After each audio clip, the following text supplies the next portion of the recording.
Nah ini untuk generasi muda juga perlu, karena verba volant scripta manent, apa yang hanya terucap itu akan hilang begitu saja, tapi ketika tercatat dia akan terkenang selamanya. Karena orang yang paling Anda cintai ini adalah orang yang paling mencintai Anda, dan itu bisa berkembang banyak sekali. Kalau ada satu kata yang hari ini saya ingin promosikan, itu setia. Setia itu apa? Setia dengan sesuatu yang kita cintai.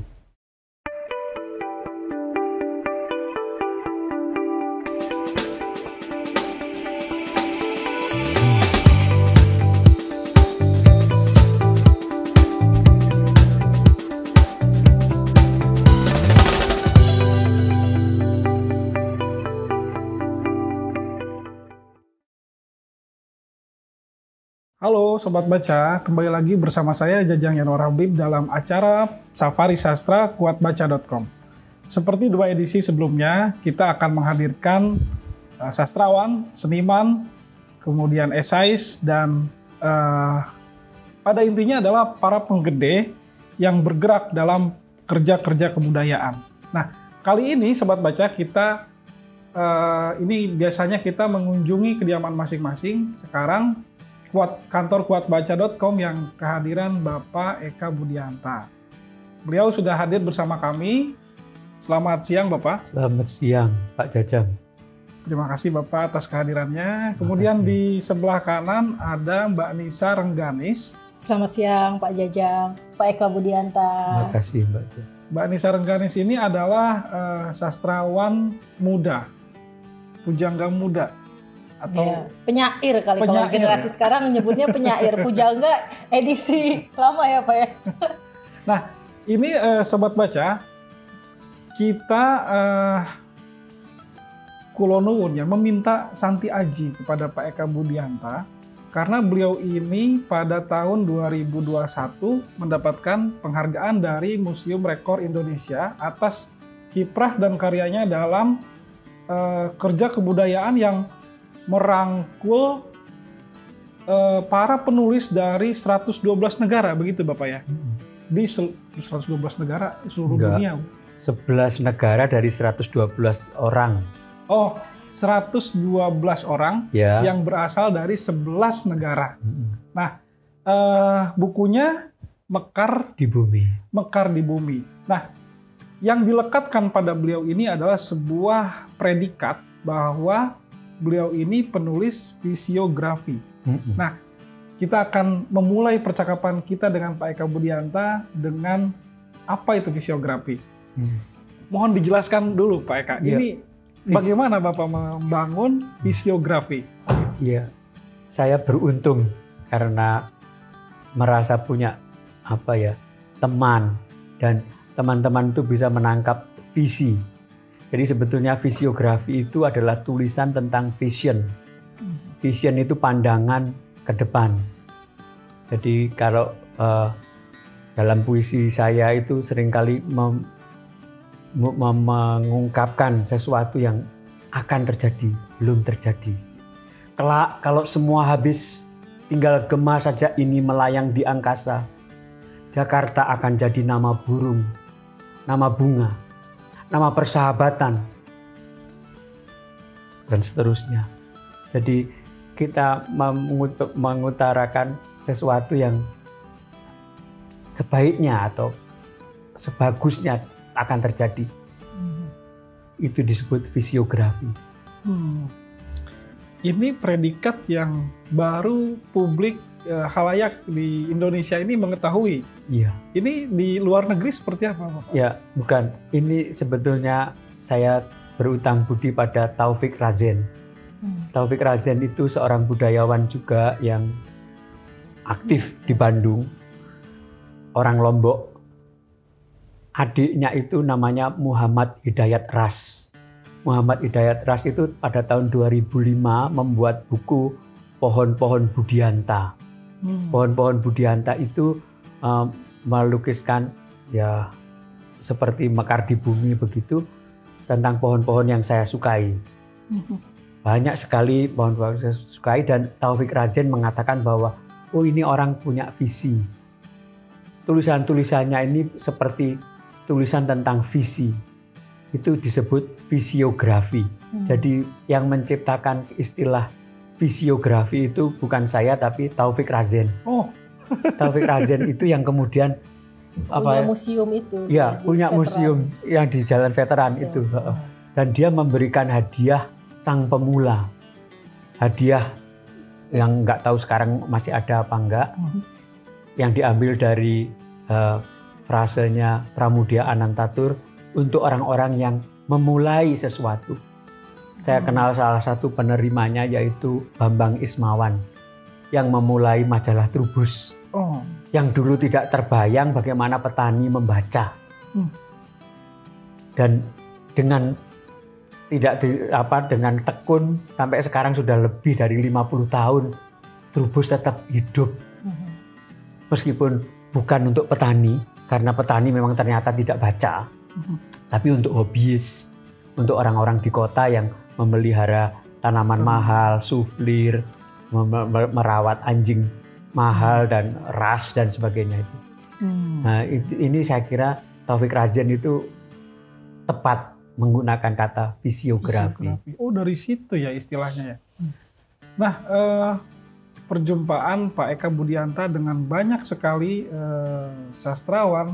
Nah, ini tidak terlepas dari latar belakang Pak Eka Budianta yang sangat jurnalis, karena jurnalis, namun Bapak ini kan menempuh berbagai pendidikan di luar negeri. Ini bagaimana Bapak? Antara korelasi antara produk karya dengan melanglang buana di berbagai negara, dan Bapak tetap mempertahankan sebagai penulis, sebagai jurnalis. Ya, saya beruntung karena puisi-puisi yang saya tulis itu tidak sia-sia. Karena satu cerpen misalnya di Kompas itu saya diundang untuk mengajar selama 3 bulan di Amerika misalnya. Hanya karena satu cerpen.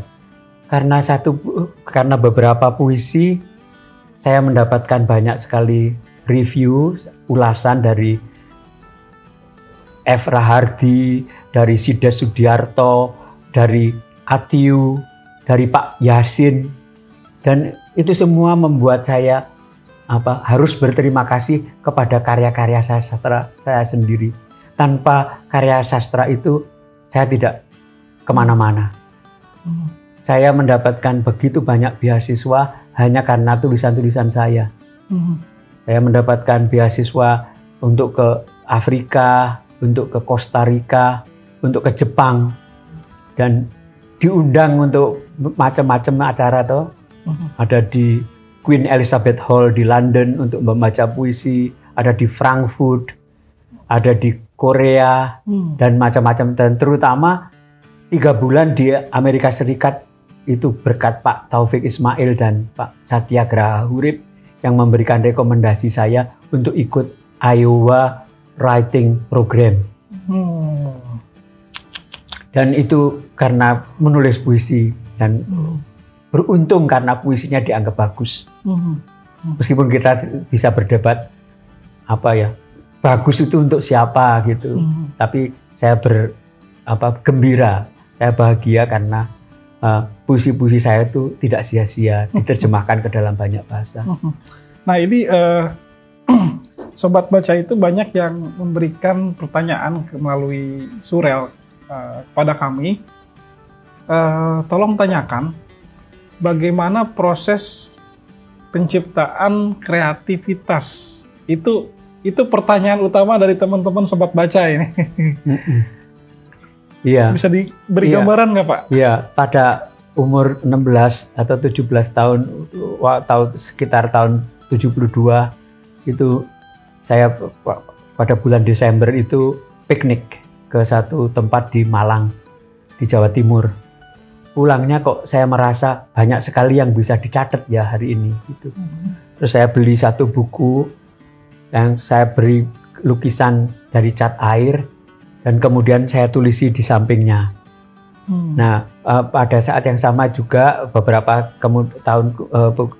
bulan kemudian saya berjalan-jalan dengan seorang teman saya di muka penjara di Lowokwaru di Malang. Itu saya melihat rel kereta api itu kok kemana-mana berdua. Ini seperti teman saya, kita berteman gitu. Tapi kemana-mana berdua, tapi kita tidak pernah saling bersinggungan. Gitu. Terus saya tulis menjadi puisi yang kemudian sangat mudah diterjemahkan, yaitu rel. Padanya berkaca cinta, seiring tak kenal pisah, merambah ngarep, jurang dan lembah, dan seterusnya. Tapi pernahkah mereka bersinggung meskipun horizon menyatukan? Dan saja ini dimuat dalam majalah Semangat di Jogja. Kritikusnya bernama Bagdi Sumanto.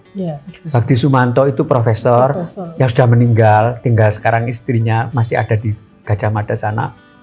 Itu menulis, katanya dalam tulisan itu, puisi saya ini senilai dengan puisi-puisi Rendra dan Khairil. Bayangkan seorang anak umur 17 dianggap mempunyai kualitas, karyanya itu mempunyai kualitas senilai dengan Rendra dan Khairil. Tentu saja saya sangat besar kepala.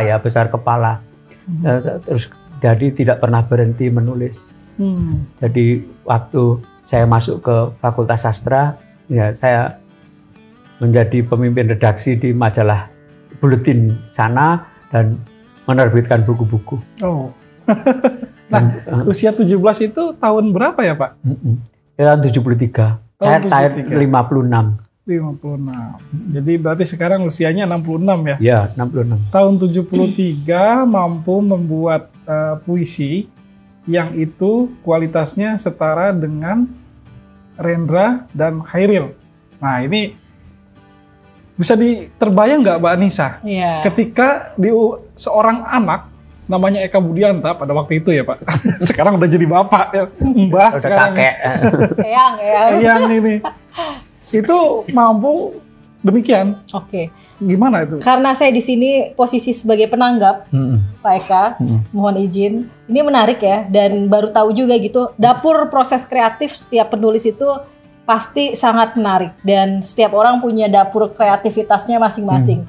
Saya memberi satu catatan penting, bagaimana seorang anak yang datang ke tempat wisata, kemudian dia melihat semua yang dia kunjungi, bagaimana lihat pohon yang indah atau menemui seorang perempuan gadis saat itu yang cantik, bagaimana rasanya es krim yang enak, dan itu kemudian dicatatkan. Nah, saya kira ini yang menjadi penting, bagaimana proses pencatatan itu menjadi satu hal yang luar biasa dan akan jadi mahakarya, karena Pak Eka Budianta barangkali saat mencatatkan kenangan itu ya, itu tidak punya target apapun, artinya hanya menulis gitu. Dan ini juga saya kira yang dialami beberapa penulis, Pak, kalau saya baca juga misalnya mereka banyak justru tulisannya jujur, natural, itu berangkat dari catatan-catatan buku harian. Ya, karena belum ada mungkin Pak Eka beda, saya kira akan beda ketika Pak Eka Budianta menulis puisi hari ini, dia akan sudah disisipi berbagai tema apa, ingin nulis dengan gaya seperti apa, tapi ketika di masa kanak-kanak ya, katakanlah memulai menulis puisi itu jauh lebih natural, jauh lebih jujur. Nah, ini menarik, dan memang perbincangan ini menjadi penting ketika kita bisa menghadirkan tokoh dalam momen ini, kemudian bocoran lah dapur kreativitasnya itu. Tadi Pak Eka Budianta sudah menyampaikan berangkat dari saat pergi kunjungan dan merasa banyak yang perlu dicatat. Nah, ini untuk generasi muda juga perlu, karena verba volant scripta manen, apa yang hanya terucap itu akan hilang begitu saja, tapi ketika tercatat dia akan terkenang selamanya. Jadi itu pula yang kemudian Pak Eka masuk ke sastra, jurusan sastra, Fakultas Sastra. Tapi saya ingin memberi catatan juga bahwa umur 17 itu bukan istimewa. Ayub Rusidi itu memulai juga umur 15. Udah terkenal itu, umur 15 itu waktu masih SMP, sudah bisa menjadi pemimpin redaksi. Dan saya kira Chairil Anwar juga mulai suka bahasa itu pada umur SMP. Karena Chairil Anwar kan pendidikannya hanya SMP. Kelas 2 ya. Iya, kelas 2 SMP, tapi minatnya itu tinggi ya. Menguasai banyak bahasa. Bahasa Inggris, bahasa Jerman, dan sebagainya. Dan itu saya kira haus ya, kehausan untuk. Dan ini satu hal yang kata kuncinya adalah kita tidak boleh malu pada yang kita tulis. Seringkali menulis itu untuk rahasia, untuk diri sendiri gitu. Disembunyikan di bawah kasur. Nah, kalau saya enggak. Saya itu menulis karena ya pamer. Saya dengar Pak Eka, Pak Jajang juga sebelumnya punya banyak puisi yang kemudian disembunyikan. Nah ini sebenarnya penting juga untuk Pak Jajang sendiri. Iya, menarik ya. Saya menyambung sedikit Pak Jajang dari Pak Eka Budianta. Generasi sekarang juga banyak yang mereka bingung karyanya akan diterbitkan di mana atau dipublikasikan di mana. Dan saya bilang, hari ini kok kalian masih bingung untuk cara mendistribusikan karya atau mempublikasikan karya. Platform media sosial itu bisa menjadi media juga untuk mempromosikan karyanya. Bahkan sekarang penerbit indie juga sudah banyak. Artinya tadi menjadi hal yang perlu digaungkan kembali. Jangan pernah malu dengan karya kita sendiri, karena pada akhirnya yang menilai karya kita itu baik dan buruk orang lain. Dan kita akan tahu dari mana karya kita itu bagus atau bisa dinikmati ketika karya itu kita sembunyikan terus. Jadi jangan disembunyikan lagi puisi-puisinya Pak Jajang. Tapi ini terkait dengan kepercayaan diri ya. Bapak tadi sampaikan bahwa umur 15, 16, 17 itu bukan sesuatu yang istimewa. Ini hal yang biasa gitu. Nah, anggapan saya itu fase remaja dewasa. Nah, kok bisa Pak Eka mengatakan itu nggak istimewa kok? Nah, itu gimana sih Pak? Ya gini, karena kalau kita sudah belajar menulis itu kan sampai sekarang itu anak-anak kecil aja bisa bikin buku toh. Tulisan itu biografi atau catatan harian apa itu kan bisa sangat wajar ya, sangat surat misalnya, SMS atau WA itu kan wajar sekali. Saya kira itu yang tidak boleh dilupakan. Oh, artinya tetap pada konteks saat ini pun itu biasa kok ya, gitu ya. Tapi ada satu hal yang penting, kata kini itu agak berbeda dengan pada waktu yang lalu. Kalau pada waktu Indonesia berumur 50 tahun, pada tahun 1995 itu ada tulisan penting di Kompas oleh Yakob Sumarjo yang mengatakan bahwa jumlah sastrawan Indonesia itu sekitar 400 sampai 500 orang. 200 yang lain itu sudah meninggal. Tinggal 200 lagi masih hidup. Tapi apa yang terjadi setelah reformasi 1998? Itu jumlah sastrawan kita meningkat drastis. Sekarang ini lebih dari 25.000 sastrawan. Ya, artinya penulis pengarang Indonesia itu lebih dari 25.000. Yang menyedihkan memang ada hanya 1.500 perempuan. Jadi kurang dari 10%. Ini yang saya tidak ngerti, kenapa kok perempuan yang seharusnya mudah mendapatkan exposure, mendapatkan panggung, kok jadinya sedikit gitu. Tapi yang ingin saya garis bawahi di sini, pada zaman sekarang menjadi penulis itu jauh lebih mudah. Karena memang seperti tadi, dengan media apapun bisa mempublikasikan diri secara langsung. Itu bisa mencetak bukunya, ada percetakan yang bisa dihubungi. Ada banyak sekali yang orang-orang yang tiba-tiba menjadi pengarang karena unsur-unsur seperti ini misalnya. Ini ada satu contoh buku namanya Lelaki di Lautan.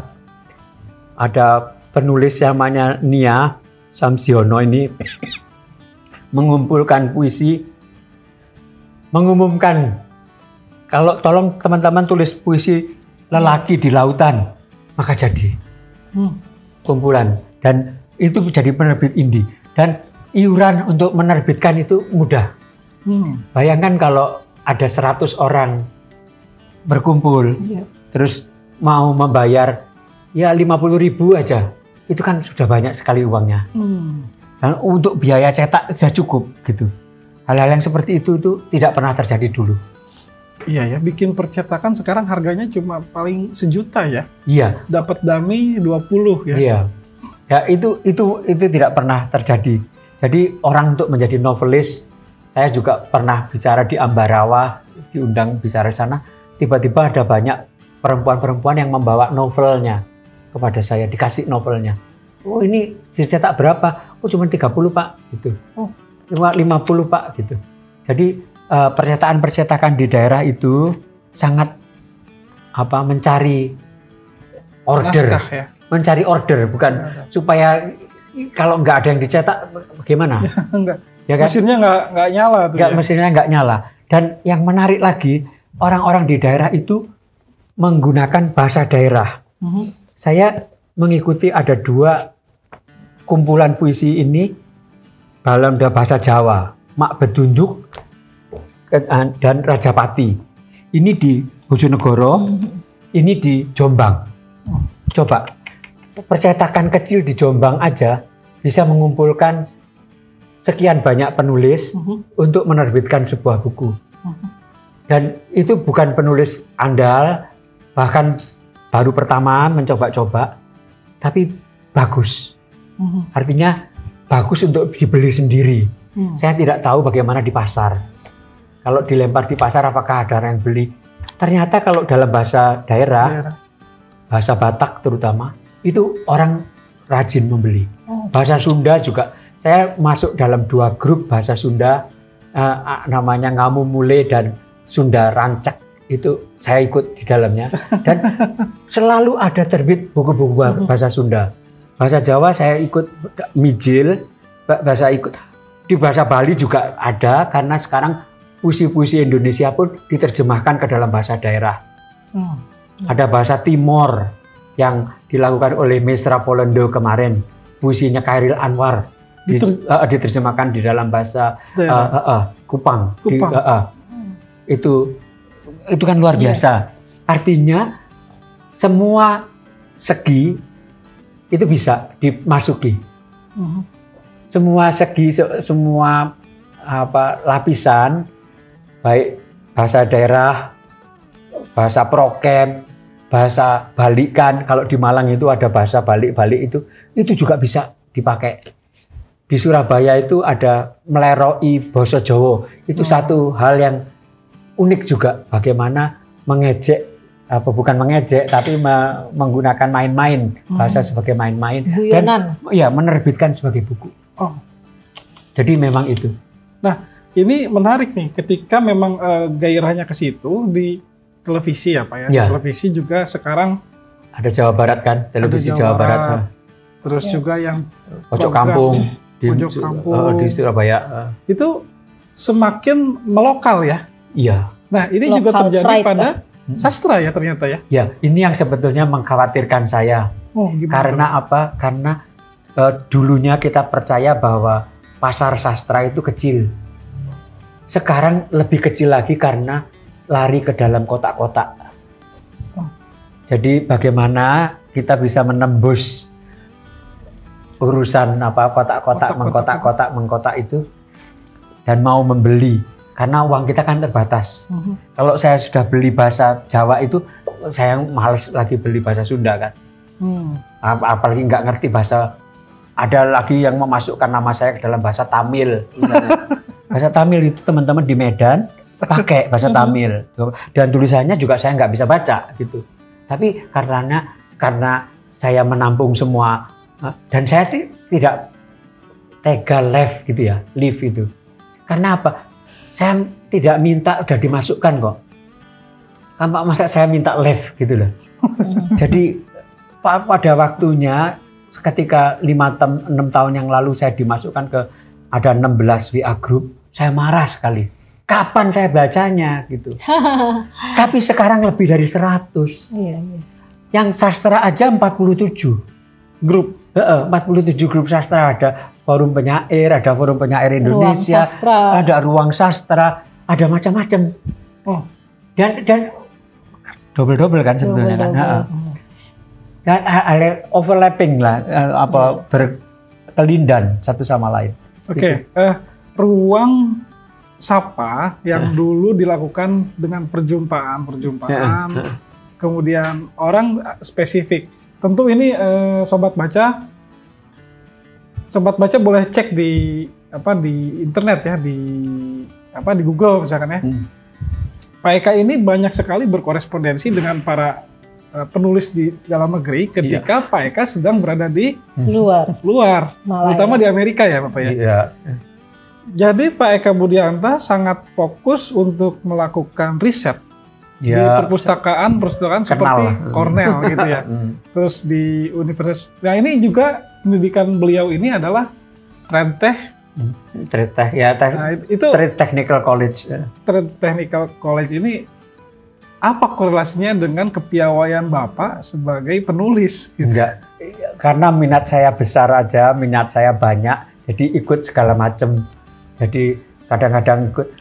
Yang saya masih ragu-ragu itu boleh nggak ikut berapa macam agama misalnya. Kalau Natalan, gitu, naik haji gitu. Itu yang masih berat buat saya.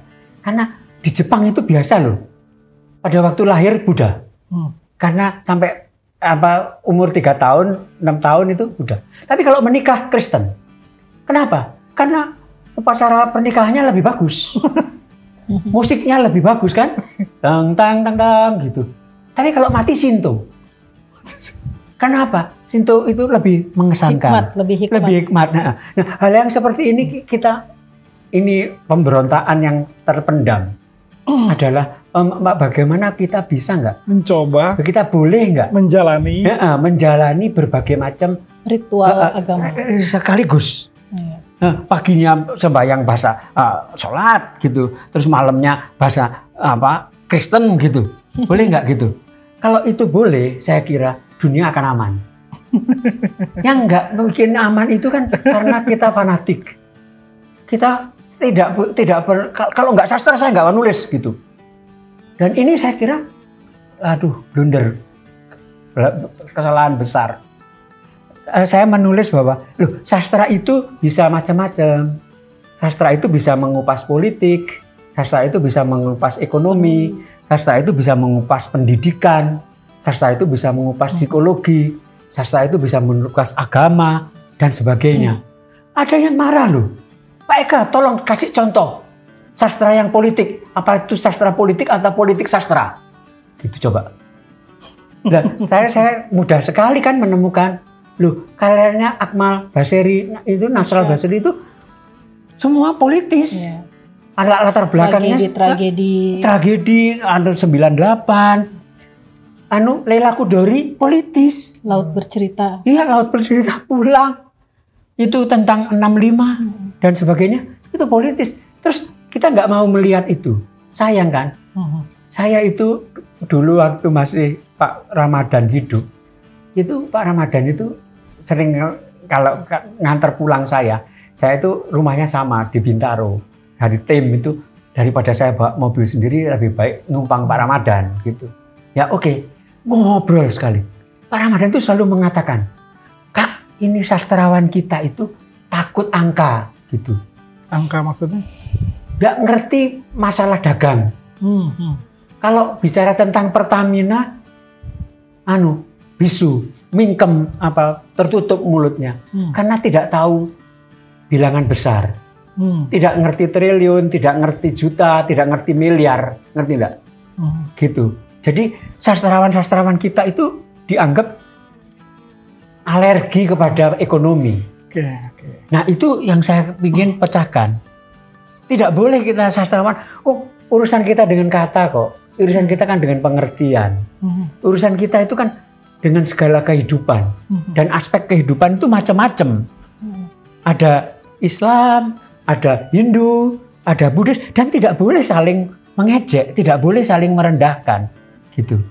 Nah, ini yang terakhir ini ada pengumuman puisi kolaborasi. Kan ada dicari puisi kolaborasi sampai tanggal 13 September mendatang gitu. Orang tanya pada saya, kolaborasi itu apa? Jakarta kolaborasi dengan siapa? Gitu. Loh, saya bilang kolaborasi itu mempunyai makna yang dalam. Yang miskin dengan yang kaya, yang bodoh dengan yang pinter juga perlu berkolaborasi. Kalau Anda bisa menjelaskan kolaborasi itu aja sudah bagus. Gitu. Loh, kalau gitu kampret harus kolaborasi dengan kadrun dong, gitu. Apakah itu puisi gitu? Ya saya nggak ngerti. Apakah itu puisi? Bukan saya yang menilai. Apakah ada yang membaca karya-karya itu kan? Itu seperti yang Anda katakan bahwa pada akhirnya yang berbicara tentang kualitas itu ya penikmat. Bukunya laku apa enggak gitu. Ya nggak tahu apakah itu dibaca apa enggak. Kalau ukuran saya sih diterjemahkan ke dalam bahasa luar negeri apa enggak gitu. Oke. Itu ya. Iya, karena semakin bisa diterjemahkan, semakin universal. Oke. Ya toh? Tidak ditulis untuk sukunya sendiri, tidak ditulis untuk bangsanya sendiri. Masalahnya umum, masalahnya dalam tanda petik humanisme universal yang diperjuangkan oleh Asrul Sani, Khairil Anwar, Rifai Apin itu jalan. Oke, kemanusiaan universal adalah salah satu tolak ukur yang kita baru menemukan ini di perjumpaan dengan Pak Eka ya. Indikatornya bukan hanya ya, tapi itu juga penting. Laku, terjual atau tidak, tetapi juga mampu diterjemahkan ke bahasa asing. Iya. Karena itu punya nilai humanisme universal. Ya. Tapi jangan salah loh. Kadang-kadang yang sangat lokal pun ada puisi saya tentang tukang becak yang merantau dari Tegal, meninggalkan sanak saudaranya, istrinya, anak-anaknya di Tegal untuk jadi tukang becak di Jakarta. Itu kan sangat lokal. Tapi setelah diterjemahkan itu banyak sekali loh, termasuk dalam bahasa Finlandia. Puisi saya tentang tukang becak ada di Finlandia. Saya dikirimin cek $18 sebagai honor puisinya telah diterjemahkan ke dalam bahasa Finland. Itu coba. $18. Iya. Tapi setelah saya bawa ke Citibank di situ, ya boleh dicairkan gitu $18, tapi Bapak harus buka rekening $200. Lucu kan? Iya. Rekening minimal $200 kan? Jadi untuk dapat $18 saya harus keluar. Ya, tapi itu satu hal yang menarik ya. Ada bahasa Korea juga begitu. Tapi artinya yang humanisme universal itu jangan ditafsirkan umum, tapi bisa juga khusus. Tukang becak pun itu kalau pengalamannya, kerinduan tukang becak itu kan ada kerinduan kita semua. Seorang yang merantau ke kota besar, kerja keras di kota besar, itu kan dirasakan oleh semua orang. Di negara manapun, bangsa apapun, zaman apapun. Dan itu ternyata menarik gitu. Itu yang saya kira saya pesankan.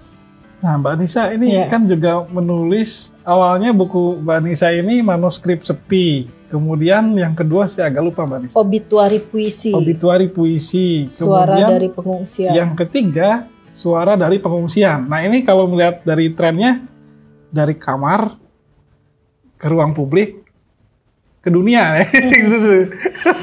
Iya, bagus. Nah, itu melihat atau menangkap nilai ini bagaimana? Iya. Ada harapan baru kah? Ini menarik. Tadi Pak Eka Budianta agak sedikit menyinggung kenapa sastra itu sesempit kemudian hanya bicara soal sastra. Padahal sastra harus menyentuh lini-lini lain dan sastra juga sangat dekat dengan persoalan sosial, politik, ekonomi, lingkungan gitu. Kuliner, jangan lupa. Kuliner, kemudian tradisi adat. Tadi kalau saya pertama yang ingin saya singgung dulu dari percakapan dengan Pak Eka Budianta ini adalah bagaimana seorang sastrawan seharusnya dia punya keterampilan atau keahlian ya untuk lintas disiplin. Itu jadi penting ya. Bagaimana misalnya Pak Eka ternyata menulis esai-esai soal flora dan fauna misalnya. Iya, di Trubus itu saya sudah 20 tahun lebih loh. Kemudian Pak Eka dengan basic jurnalisnya, kemudian dia juga banyak menulis persoalan-persoalan ekonomi. Nah, artinya sastra itu tidak hanya berada di ruang gelap atau di goa gitu, melamun di kamar ya. Nah, dia sangat dekat dengan persoalan itu. Nah, kalau soal humanisme universal, ini sudah banyak digaungkan sebenarnya, banyak digagas oleh para penulis-penulis sebelumnya. Dan saya termasuk yang sejujurnya pengen berada di wilayah itu, Pak Eka.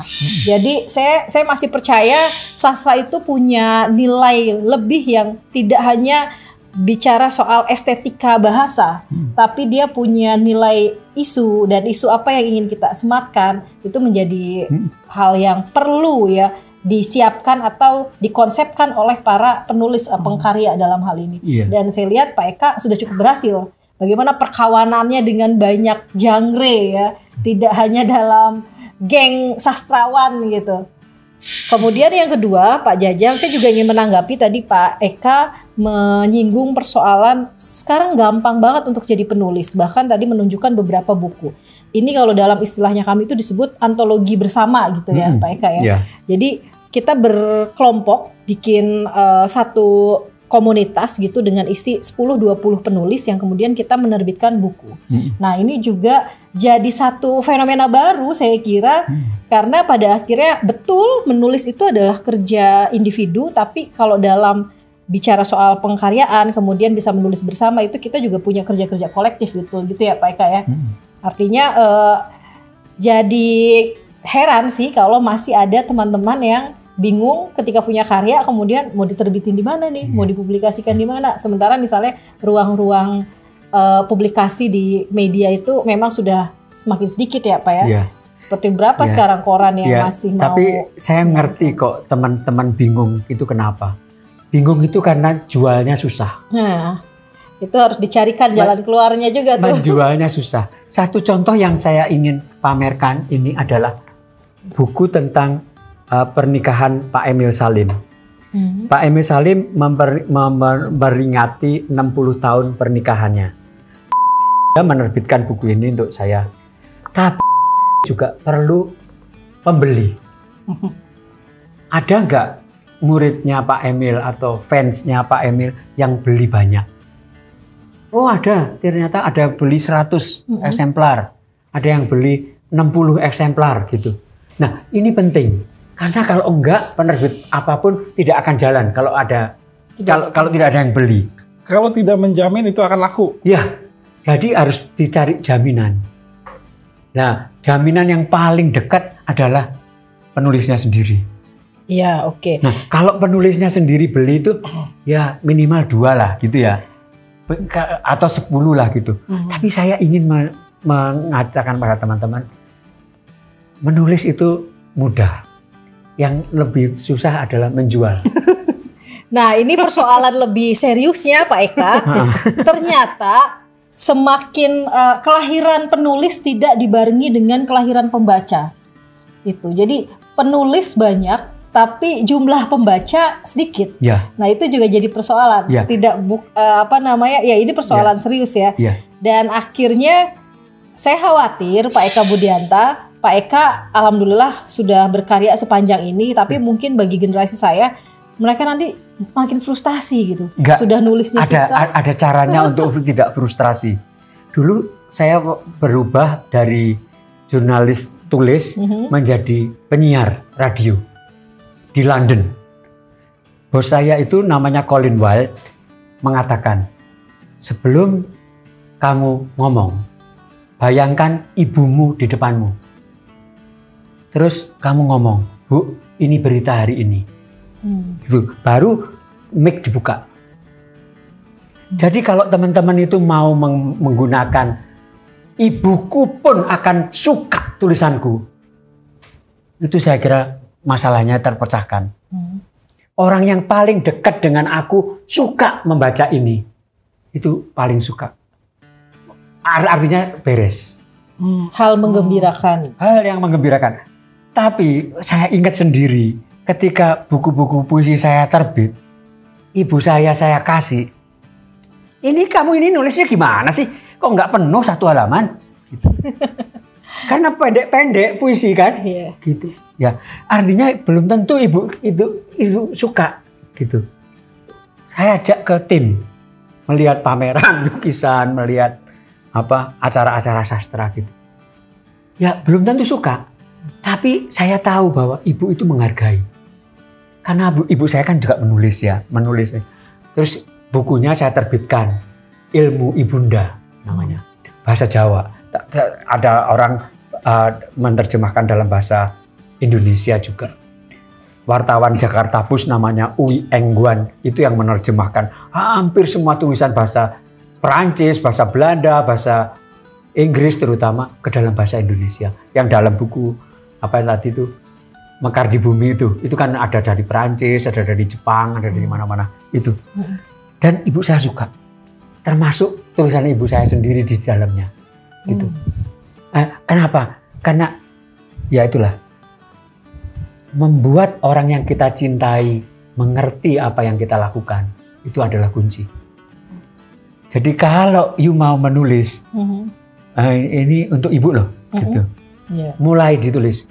Dengan begitu, saya kira nggak ada masalah. Nggak mungkin frustrasi.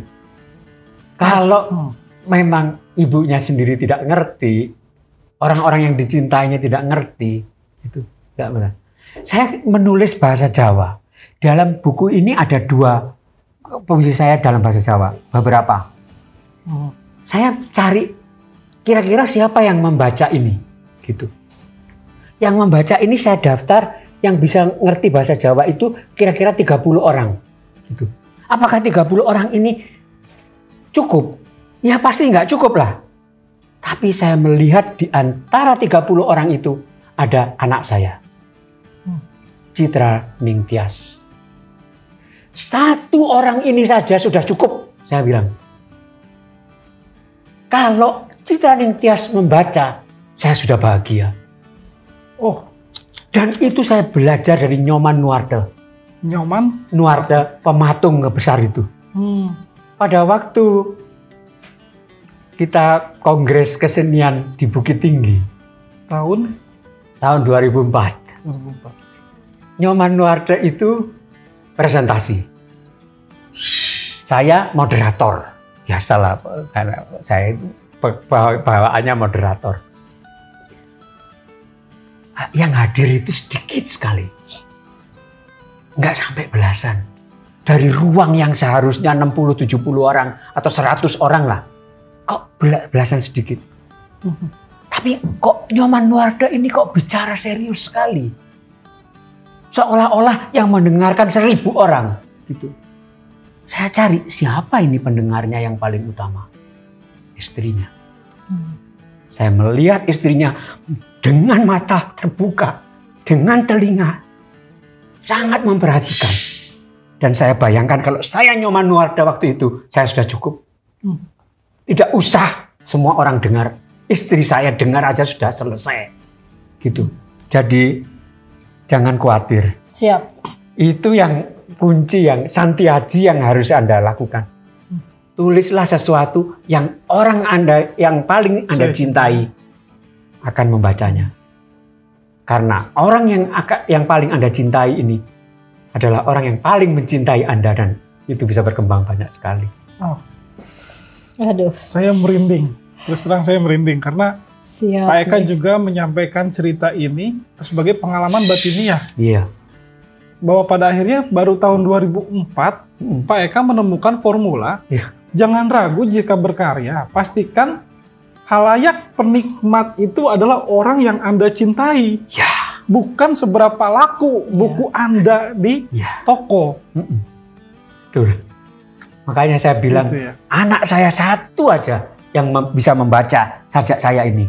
Dan dia membaca dengan tulus, dengan ikhlas, dengan gembira. Saya sudah bahagia. Sederhana kan? Lalu kemudian saya memperhatikan, Pak Eka Budianta ini baru menerbitkan sebuah buku kumpulan puisi dengan judul Sungai Sejati ya. Iya, Sungai Sejati. Surabaya zaman Omikron. Omikron COVID ini kan? Iya. Omikron itu saya begitu. Kontekstual berarti. Itu karyanya kontekstual. Iya gitu ya. Betul. Saya nggak ngerti Omikron ini apa. Saya mikir 2 kali tadi itu Pak. Omikron ternyata COVID. Nah, ini bercerita tentang bagaimana Ini kelanjutan makan di bumi ya Bapak ya? Iya. Konteks kebumian, konteks semesta. Iya. Ini menjadi satu isu yang kemudian hari ini diangkat oleh Bapak ya? Iya. Isu bumi kenapa diangkat Bapak? Iya, gini. Saya pernah mendapat beasiswa yang namanya LEAD International dari Rockefeller Foundation. Rockefeller itu pusatnya di New York, didirikan oleh Rockefeller ya. Rockefeller itu terkenal banget untuk belajar di 3 negara. 3 negara itu Costa Rica di Amerika Tengah, Okinawa di Jepang, dan Zimbabwe di Afrika. Kenapa? Karena ya itu tadi tulisan-tulisan saya itu banyak menyinggung masalah lingkungan. Karena saya suka menulis lingkungan, saya bisa bekerja di UNDP. Karena saya bekerja di UNDP, saya diminta menjadi direktur Dana Mitra Lingkungan. Dikira memang cinta lingkungan banget gitu. Dan memang saya lakukan.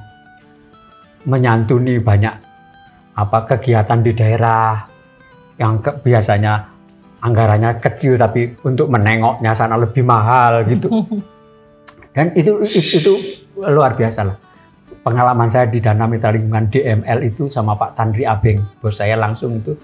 Tadinya Omar Abdallah. Omar Abdallah itu tokoh bankir terkenal Bank Bumi Daya tahun 80-an. Terus kemudian Tanri Abeng itu jadi menteri, yang sekarang jadi menteri jadi Universitas Tanri Abeng itu ya. Ya, beliau itu menteri BUMN. Ya, luar biasa. Sama ya. Ya, kalau biasanya kita makan siang atau rapat gitu. Ya, saya beruntung karena puisi juga membawa saya ke nama-nama besar itu ya. Nama-nama yang terkenal itu. Percaya nggak?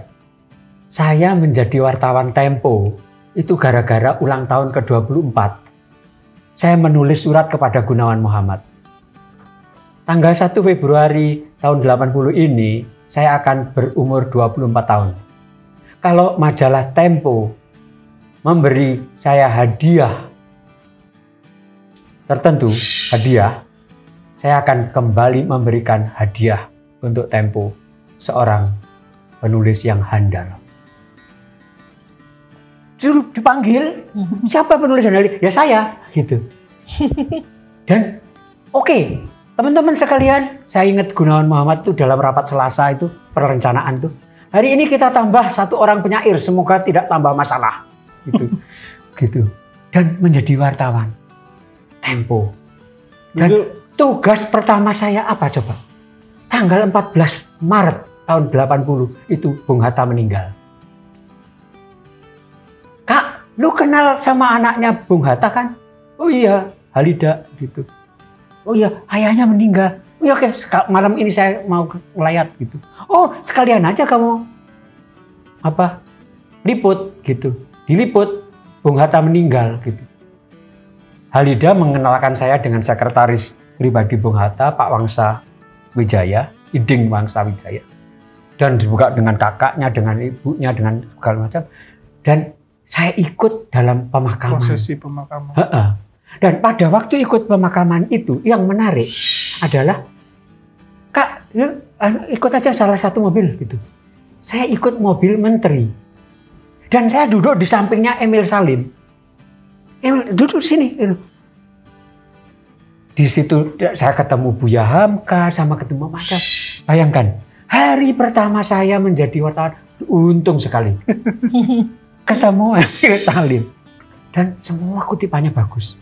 Dan Emil Salim kemudian mempercayai saya menulis beberapa buku kan tentang dia. Ada beberapa buku biografi Emil Salim, termasuk buku pernikahannya yang diberi judul Langkah-Langkah Mawar ini coba. Gramedia. Itu kalau cerita Bapak Eka ini masuk Tempo demikian rupa, saya jadi kebayang Pak Gunawan Muhammad kan ya seperti Bapak tadi juga sempat cerita di luar ini ya. Dia orang yang sangat sadis kan. Rapat redaksi orang ngomong gak bermutu, matiin lampu, udah pergi, nggak mutu gitu kan. Itu kan begitu ketat kan? Dan begitu hanya dia yang begitu kan Pak ya? Tapi dengan Pak Eka nggak tahu, langsung nasib saya baik. Ya termasuk dengan Pak Taufik Ismail. dengan Pak Taufik Ismail itu saya datang seolah-olah seperti anaknya gitu. Dan Pak Taufik mempercayai saya untuk mencari semua data-data tentang ayahnya, Pak Gafar Ibrahim di Cornell, dan ya baik sekali. Artinya dia tidak melihat lagi saya sebagai orang lain gitu. Waktu saya ingat pertama kali datang ke tempatnya Taufik di Hutan Kayu ya, itu lama sekali. Sama Mbak Ati itu masih ingat. Kak, kalau kamu datang ada benda televisi waktu itu Indonesia Raya gitu. Kak itu berdiri. Siap hormat ya. Siap hormat. Sangat patriotis. Mungkin itu yang membuat kita dekat. Kita sama-sama disatukan oleh kecintaan pada Indonesia. Rasa cinta kita pada Indonesia itu mendalam ya. Ada pada Gunawan Muhammad, ada pada Taufik Ismail, ada Pramudia Anantatur, ada Mokhtar Lubis. Itu kita tidak bersaing dalam mencintai Indonesia. Kita bersatu untuk mencintai Indonesia. Asik. Ini luar biasa. Ini satu pelajaran yang penting, Mbak Nisa. Iya. Saya pikir bagaimana para begawan-begawan sastrawan, seniman pada generasi yang lalu gitu ya, orangnya masih hidup ya, alhamdulillah gitu kan. Punya. Mereka berkiprah, berkarya dengan cara saling silang gitu, bukan saling meniadakan gitu. Nah, ini di generasi sekarang begitu apa enggak nih? Masih ada beberapa yang melakukan itu ya. Artinya saling silang itu, dia sebagai jurnalis juga, dia juga menulis puisi juga, menulis cerita pendek juga, atau misalnya dia seorang pekerja sosial di beberapa INGO, karena dia punya banyak pengalaman menemui berbagai peristiwa, akhirnya kemudian dia ceritakan juga. Itu banyak saya menemukan beberapa kawan saya juga yang masih melakukan seperti itu. Dan ini menarik Pak, sejauh ini perkembangannya kolaborasi itu makin asik ya. Artinya bahkan dalam sepertunjukan pembacaan karya itu kita sekarang tidak hanya karya sastra, kemudian yang datang orang sastra, kemudian dengan cara yang nyastra juga, tapi juga kita berkolaborasi dengan skena lain, misalnya bagaimana puisi kemudian menjadi pertunjukan musik gitu. Kemudian puisi menjadi instalasi seni rupa. Kemudian bagaimana misalnya puisi sekarang sudah bisa masuk dalam film. Seperti kemarin misalnya puisinya Aan Mansur ya, jadi salah satu puisi yang dibacakan di salah satu film Ada Apa Dengan Cinta. Nah artinya itu asik ya, dan ini juga bukan hal yang baru karena ternyata mendengar Pak Eka Budianta, kemudian kemarin dengan Pak Yose Rizal, itu juga sudah dilakukan di masa-masa sebelumnya. Dan ya sekarang sih kalau kita akhirnya hanya jalan sendiri-sendiri, misalnya skena sastra dengan sastranya saja, ya ketinggalan zaman. Oh, istilahnya sekarang skena ya? Skena. Ya, tapi kalau di Jepang itu kan kita lihat hari Sabtu itu NHK selalu menyiarkan film-film puisi. Nah itu. Ada ya? Iya, hari Sabtu itu NHK. Bahkan ada buku-buku wajib yang harus diselesaikan sebelum dia tamat SD, tamat SMP, tamat itu SMA. Wajib baca ya. Wajib baca. Ini televisi ini. Ya, televisi kan jadi bagian dari literasi ya. Apa tadi film Ya, film puisi. NHK. Film puisi. Ya, puisi yang difilmkan atau puisi. Dipertunjukkan Iya, jadi pertunjukan puisi. Bisa memang biasa sekali. Saya kira orang anak-anak muda tahu Chairil Anwar lewat buku Aku Suman Jaya gara-gara Ada Apa Dengan Cinta misalnya. Atau anak-anak muda jadi tahu ada buku Bumi Manusianya Pramudia Anantatur lewat filmnya Hanung. Nah ini kan satu terobosan yang memang harus dikolaborasikan ya. Bagaimana karya-karya sastra kemudian difilmkan. Kemarin misalnya yang terbaru novel Eka Kurniawan kemudian difilmkan gitu. Yang judulnya itu? Itu Eka Kurniawan itu fenomenal loh. Udah 40 bahasa loh yang dipakai menerjemahkan dia. Andrea Hirata, Eka Kurniawan, Di Lestari itu tokoh-tokoh yang menerobos ujung tombak kesusastraan kita di luar negeri. Dapat masuk ke Booker Prize dan lain-lain. Dan terjemahan itu memang. Cuman saya lupa tadi membawa buku-buku terjemahan baru yang sekarang muncul sebagai cara untuk memecahkan pasar dunia. Ada buku tentang Peru, tentang Chile, ada kumpulan sajak Chile, Indonesia, ada juga Bolivia dan lain-lain itu yang dalam bahasa Spanyol dan bahasa Indonesia.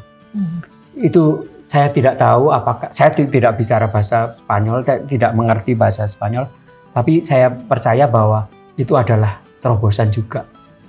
Bagaimana anak-anak muda yang namanya apa itu kalau nggak salah namanya Rini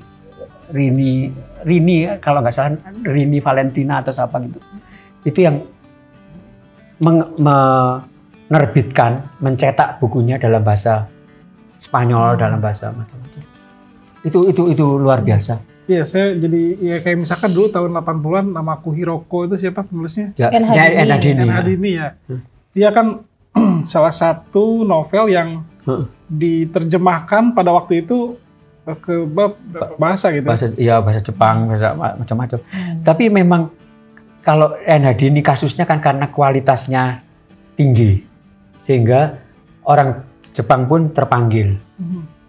Saya kira Eka Kurniawan juga begitu, Pramudia Anantatur juga begitu, karena berhasil menyentuh itu. Karya-karyanya Mokhtar Lubis kalau nggak salah diterjemahkan dalam 26 bahasa. Artinya karya-karya Mokhtar Lubis itu terbit di 26 negara. Itu karena secara panggilan alamiah penerbit-penerbit di Italia, di Tiongkok, di mana-mana itu tertarik menerbitkan. Tapi yang saya katakan tadi kan kita sendiri yang secara proaktif mempublikasikan dengan bahasa asing. Itu juga masih rendah memang. Kemarin misalnya dari Kemendikbudristekdikti itu membuat untuk memancing para penerjemah ya, membuat satu lomba untuk menerjemahkan buku, karena ini juga jadi satu Pak Jajang, satu persoalan ya, bagaimana kita juga tidak bisa banyak menikmati buku-buku karya luar karena tidak banyak yang menerjemahkan ke dalam bahasa Indonesia. Begitupun sebaliknya, bagaimana buku-buku karya dari Indonesia tidak bisa dinikmati di beberapa negara luar karena tidak ada orang yang melakukan kerja-kerja penerjemahan. Dan sekarang juga para penerjemah jadi punya tempat khusus ya Pak Eka, karena ini juga akan bisa jadi salah satu ujung tombak untuk memperkenalkan karya-karya kita ke dunia luar gitu. Menarik ya? Iya, tapi kerja keras. Saya kira kerja kebudayaan itu memang harus menggembirakan. Iya. Ya harus. Harus lapang dada, betul ya Pak Eka ya? Dan harus setia. Harus setia. Kalau ada satu kata yang hari ini saya ingin promosikan, itu setia. Setia itu apa? Setia dengan sesuatu yang kita cintai, sesuatu yang kita. Kenapa majalah ini bisa terbit? Coba, ini majalah ini udah tua loh. Penyebar semangat itu, itu sudah lebih dari 50 tahun. Ini Jayabaya, ini saya langgan dari tahun 60-an. Jayabaya saya pernah baca itu, Bu. Iya. Pak Eka masih disiplin ya untuk langganan. Saya masih berdisiplin karena saya pikir kalau bukan kita yang melanggan, siapa lagi? Mangle. Oh iya, Mangle aku ikut. Iya, itu di Sunda ya. Iya. Saya nggak langganan Sunda, tapi ada beberapa yang ada beberapa buku Sunda juga sih. Pak Ayub Rusidi itu selalu memberikan ini. Ini masih terbit ya Pak ya? Masih terbit. Ini kan ini bahasa baru. Apa nih? Bahasa Jawa. Ini Surabaya. Ini terbit dari Surabaya. Ini sudah nomor berapa ini? Wah, ini di sini Pak. Iya. Oh enggak tahu. Ini pokoknya sudah dari tahun 30-an lah. Dari kesetiaan itu yang saya pingin. Tapi isunya juga menarik ya. Isunya bagus. Iki dudunya ini Citayam Fashion Week. Ini update sekali. Ini kan update sekali coba. Iya betul. Citayam Fashion Week masuk ke dalam Jayabaya. Iya. Agustus 2002 itu. Kan luar biasa coba. Iya. Hal-hal yang seperti itu saya pikir Kalau kita tidak setia, Betul. hancur semua bahasa lokal kita. Siap. Hancur kesusastraan kita. Karena nilai kesetiaan itu di atas segala-galanya saya kira.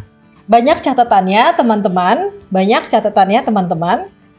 Tertarik sekali. Ini juga bagi saya pribadi sebagai penulis baru dan penulis muda ya. Tadi soal kesetiaan, loyalitas, dan kepercayaan diri kita terhadap mempublikasikan karya itu jadi penting. Dan tentu saja tadi Pak Eka juga sangat up to date ya, menyinggung persoalan kolaborasi. Bagaimana pertemuan antara para sastrawan dengan teman-teman di luar sastra. Dan Pak Eka melakukan itu. Misalnya Pak Eka menulis sastra dengan tema isu lingkungan, sosial, politik, bahkan berkawan dengan politisi, bertawan dengan para pembisnis ya, para NGO. Dan Pak Eka juga tidak hanya menulis karya sastra, tapi juga menulis biografi dari tokoh-tokoh politik. Salah satunya tadi yang ditunjukkan misalnya menulis 60 tahun pernikahan Emil Salim dan Rosmini Roza. Nah, artinya kita para sastrawan, karena ini topiknya adalah safari sastra gitu ya, tidak lagi perlu mengkotak-kotakan diri barangkali begitu Pak Eka. Kalau saya lebih suka menyebutnya kita jangan terlalu mengkotak-kotakan diri ya, karena apapun nanti persinggungan kita dengan di luar kotak sastra ini itu bisa menjadi bahan karya kita dalam menulis. Saya kira itu Pak Jajang. Baik. Pak Eka, terima kasih. Jangan lupa menulis puisi, membaca puisi. Terima kasih Mbak Nisa juga.